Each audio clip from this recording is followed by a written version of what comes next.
Et si on parlait de, voilà, mon nouveau concept de la chaîne, donc on va parler cinéma dans ce concept-là. Donc vous avez l'habitude, hein, je fais du cinéma et du gaming sur la chaîne. Là, cette fois-ci, on va parler de cinéma, donc ça va être des vidéos assez courtes où je vais parler de nombreux films à venir, voilà, et on va faire un film par un film à chaque fois, donc c'est vraiment un format assez court. Et on commence tout de suite. Et si on parlait des 4 Fantastiques Premiers Pas, donc le film Marvel à venir que beaucoup de gens attendent, je vous raconte tout ça du coup en détail sur cette vidéo. Donc il sortira en salle en France le 23 juillet 2025, donc oui c'est pour bientôt.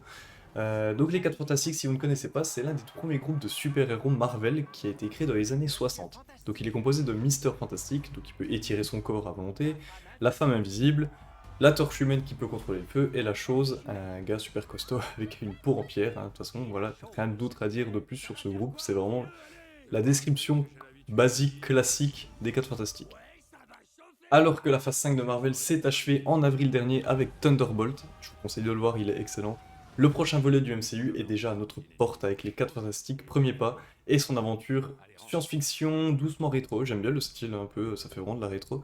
Donc c'est un film crucial pour le studio, hein, vraiment, parce qu'il y a la lourde tâche de démarrer la phase 6, tout en ravivant l'intérêt général pour les super-héros, hein, parce que Marvel a un peu foiré quelques petits projets ces derniers temps, donc c'est vrai que les fans sont un peu en colère par rapport à ça.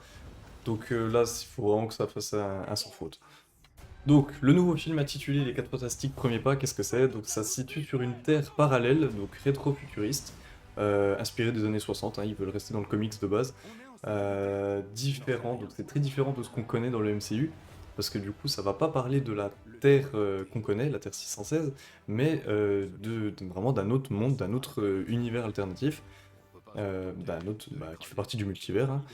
Et ils vont devoir se défendre contre l'être cosmique dévoreur de planètes Galactus, et de son héros, le surfeur d'argent, qui est une femme dans celui-ci.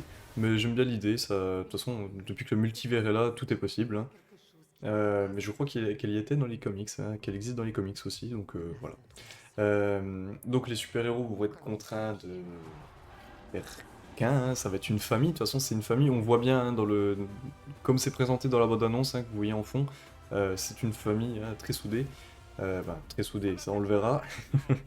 Mais comme le stipule le synopsis officiel, c'est voilà, c'est vraiment, ils vont devoir mettre leurs forces ensemble pour faire qu'un, quoi.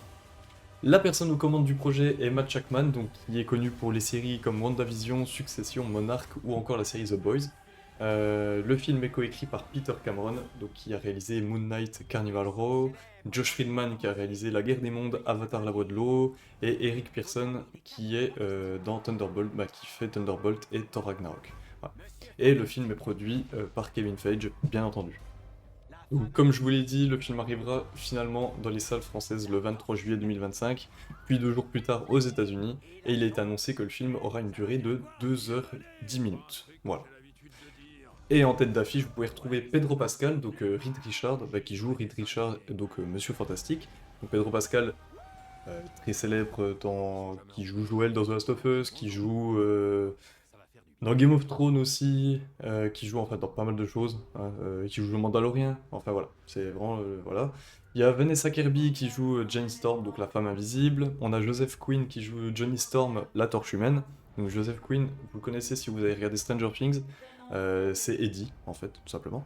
Et on a Ebon Moss McCrack, je sais pas du tout si je prononce bien, je suis désolé, qui joue Ben Grimm, donc la chose. Voilà. Et Ralph Fiennes jouera Galactus, donc pareil, lui, vous l'avez pu le voir dans Harry Potter, vite fait, il joue un des carreaux, les deux personnes, enfin voilà, ceux qui connaissent Harry Potter comprendront, et sinon il joue aussi dans Game of Thrones, il joue un mec des îles de Fer, là, qui va avec Théon, enfin bref, voilà. Donc quand même des bonnes têtes d'affiche, il y a Julia Garner qui jouera la surfeuse d'argent, et Mark Gatiss qui jouera Ted Gilbert et Matthew Wood qui jouera Herbie. Voilà, donc ça c'est les têtes d'affiche principales qu'on a.